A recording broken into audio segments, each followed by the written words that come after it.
مسلک اعلی حضرت کے سلسلے میں جو آپ نعرہ لگا رہے تھے، یہ اس بات کی روشن دلیل ہے کہ اعلی حضرت کو اللہ تبارک و تعالی نے اپنے دین کی پہچان قرار دے دیا۔ بے شک، سبحان اللہ۔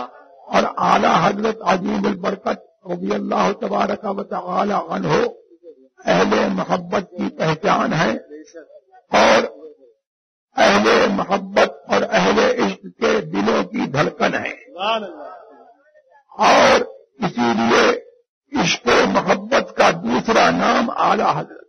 سبحان اللہ۔ اور اس کو ابھی حضرت مولانا حفیظ اللہ صاحب نے بہت ہی اچھے طریقوں سے بتایا، سبحان اللہ۔ اور کچھ باتیں انہوں نے فروعی اختلافات کی ضمنی طور پر ذکر کر دی۔ اب یہاں پر فروعی اختلافات کا مسئلہ نہیں رہ گیا۔ مسلک اعلی حضرت کو انہوں نے خود بتایا کہ مسلک اعلی حضرت مسلک عقائد اور مسلک دین کا نام ہے۔ بے شک۔ جب مسلک دین کا نام مسلک اعلی حضرت ہے اور دین کی پہچان مسلک اعلی حضرت ہے، اسلام کی پہچان مسلک اعلی حضرت ہے، تو فروعی اعتقاد کا یہ مسلک ہے ہی نہیں، بلکہ یہ مسلک جو ہے امام منصور ماتریدی رضی اللہ عنہ کے مذہب منصور کا دوسرا نام ہے، اور امام ابو الحسن اشعری کے مسلک کا دوسرا نام مسلک اعلی حضرت ہے۔ اور اس پہچان کو جو مٹانا چاہتا ہے وہ اسلام کی شناخت کو مٹانا چاہتا ہے، اور گویا کہ وہ اسلام اور غیر اسلام کو ایک کرنا چاہتا ہے۔ اور اصل میں بات اب یہی رہ گئی ہے کہ صلح کلیت کا دور ہے، اور صلح کلیت والے یہ چاہتے ہیں کہ کسی طریقے سے جو ہے اس اہل سنت والجماعت کی شناخت اور سچے اسلام کی شناخت اور اس کی پہچان مٹ جائے، تاکہ وہابی، دیوبندی، رافضی وغیرہ سب جو ہے وہ ایک ہو جائیں۔ اسی لیے یہ علماء کونسل کا انعقاد ہوا، اور علماء کونسل جو ہے اسی لیے یہاں پر وجود میں آئی، اور اب اسی لیے جو ہے آخری عمر میں یہ کہا گیا کہ قبر میں مسلک نہیں پوچھا جائے گا۔ اسی لیے میں آپ سے یہ وعدہ لینا چاہتا ہوں کہ وہابی سے نہیں ملو گے، دیوبندی سے نہیں ملو گے، اور جو وہابی اور سنی کو ایک کرتا ہے اس سے ملو گے۔ وہابی، سنی اور رافضیوں کو جو ایک کرنے والا ہے، میں کہتا ہوں کہ وہابیوں سے اور دیوبندیوں سے، رافضیوں سے زیادہ وہ تمہارے لیے خطرناک ہے۔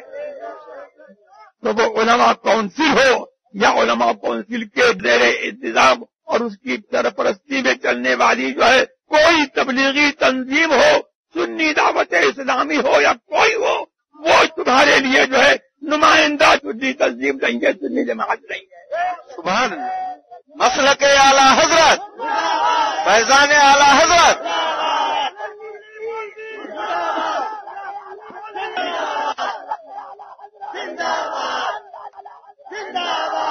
اب مفاہمت کی بات کہی جاتی ہے، خود کا خیر مقدم ہے، اور ہم نے مفاہمت کر کے بھی دیکھ لیا۔ ہم نے علماء کونسل کے بانی مبانی کو ہم نے بلایا، اور جب علماء کونسل کے بالکل نمایاں نقصانات نظر آئے کہ مرغی محلے کی مسجد دیوبندیوں کو دے دی گئی، ہم نے بلایا اور ہمارے پاس جب آئے اور ہم نے چند سوالات کیے، سوالات پہ لاجواب ہوئے، ہم نے گزارش کی کہ سنی علماء کونسل بنا لو، تو یہ کہہ کر کے ہٹ گئے کہ مجھے اس سے اختلاف ہے، میں نہیں بنا۔ اور بشیر پٹیل کے بارے میں جب ہم نے کہا تو کہا کہ حضرت میں اس کے ساتھ آج سے تھوڑی ہوں، میں 12 برس سے اس کے ساتھ میں ہوں۔ تو مفاہمت بھی ہو چکی ہے، اور پھر اس تنظیم کے تحت، علماء کونسل کے تحت جو سنی دعوت اسلامی چلتی ہے، میں نے اس کے مبلغ کو جو ہے ایک مرتبہ نہیں کئی مرتبہ بلایا، اور اس نے ناگپور میں کھڑے ہو کر کے تحریر لکھنے کے بعد علماء کونسل کے ذمہ داروں کو جو ہے اپنی سنی دعوت اسلامی سے خارج کیا، اور پھر انہی کے ساتھ ہو گیا۔ اور اس کے بعد جو ہے میں نے فاروق درویش کے یہاں جو ہے سوالات قائم کیے، اور میں نے کہا کہ میرے ان سوالات کے جواب دے دو۔ آج 6 سال کا عرصہ ہو رہا ہے، آج تک سوالات کے جواب جواب نہیں دیے. آخری احمد شیخ کے یہاں جہاں میری قیام گاہ ہے وہاں پر یہ شخص آیا اور میں نے کہا کہ علماء کونسل کے بارے میں تم کیا کہتے ہو؟ تو علماء کونسل سے بیداری کی تحریر لکھ کر کے دی جو آج بھی میرے بریف کیس میں رکھی ہوئی ہے، اور کہا کہ میں 6 مہینے کے اندر ان کو سمجھا لوں گا یا ان کو چھوڑ دوں گا، لیکن آج بھی جو ہے چھوڑنے کو تیار نہیں ہے.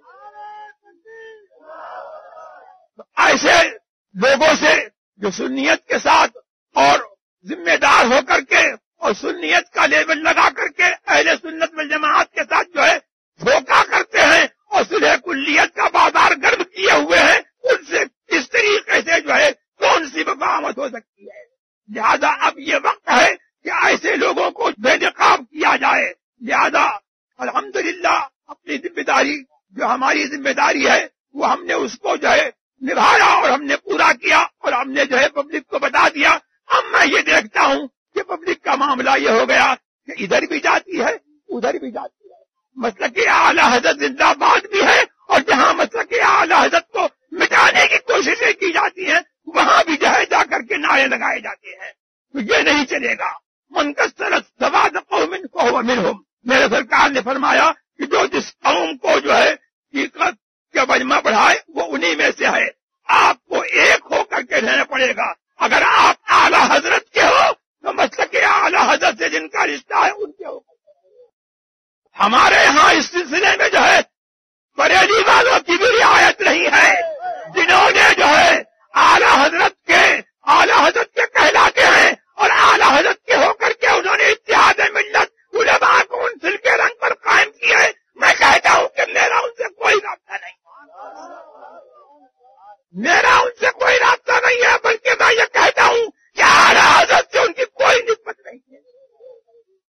تو یہ چند کلمات میں نے آپ کے سامنے اس لیے کہہ دیے کہ اللہ تبارک و تعالیٰ مجھے اور آپ کو سب کو مسلک اہل سنت والجماعت پر جو ہے قائم رکھے، اور اعلی حضرت کے مسلک پر جو لوگ ہیں جو علماء اہل سنت والجماعت ہیں ان سے آپ رابطہ رکھیے، اور جو اعلی حضرت کا نام لیتے ہیں ان کو آپ چیک کیجئے یہ مسلک اعلی حضرت کا صرف زبانی طور پر نام لیتے ہیں یا مسلک اعلی حضرت پر عمل بھی کرتے ہیں. کچھ لوگ ایسے ہیں کہ مسلک اعلی حضرت کا نام تو لیتے ہیں لیکن مسلک اعلی حضرت کے خلاف کیے جاتے ہیں. تو مسلک اعلی حضرت کا نام لے نہ لے، اگر پکا سنی ہے مسلک اعلی حضرت کے خلاف نہیں ہے تو وہ تمہارا ہے، اگر تمہارا اس سے کوئی خون کا رشتہ نہ ہو. اور اگر مسلک اعلی حضرت کے خلاف ہے تو تم سمجھ لو کہ اگر تمہارا اس سے خون کا رشتہ ہے اور وہ مسلک اعلی کے خلاف ہے تو وہ پکا سنی نہیں ہے، وہ تمہارا نہیں ہے. اور کچھ لوگ تو وہ ایسے ہیں کہ نام غازی ملت ہے لیکن غازی ملت کے روپ میں جو ہے شنکراچاریہ کا کام کر رہے ہیں. ان کا کیسٹ آپ سن لیجئے. آج کہہ رہے ہیں کہ اسلام کسی دھرم کا ورودھی نہیں ہے اور اسلام کے اندر سارے مذہبوں کی خوبیاں ہیں اور اسلام کسی دھرم کا ورودھی نہیں ہے. تو اگر اسلام جو ہے کسی مذہب کا رد نہیں کرتا تو لا الہ الا اللہ محمد الرسول اللہ کی چیز کا نام ہے. لا الہ الا اللہ جب کہا تو اس کا مطلب یہ ہے کہ اللہ تبارک و تعالیٰ کا آپ نے نام لیا اور دوسرے خداؤں کی نفی کر دی تو رد شرک اور رد کفر کا نام ابتدا اسلام ہے. ایک خدا کو ماننے کا نام جو ہے اسلام ہے اور توحید رحمانی کا نام جو ہے اسلام ہے. اسی کو یہ کہتا ہے کہ اسلام کسی مذہب کا ورودھی نہیں ہے تو یہ اسلام کی جڑ کو مٹا رہا ہے. اس کا کیسے موجود ہے وہ کیسے ہر جگہ کھل سکتا ہے. تو ایسے لوگوں سے آپ لوگوں کو ہوشیار رہنا ہے جو آپ کے دین پر اور آپ کے ایمان پر حملہ کر رہے ہیں اور جو صلح کلیت کا بازار گرم کیے ہوئے ہیں. وآخر دعوانا الحمدللہ.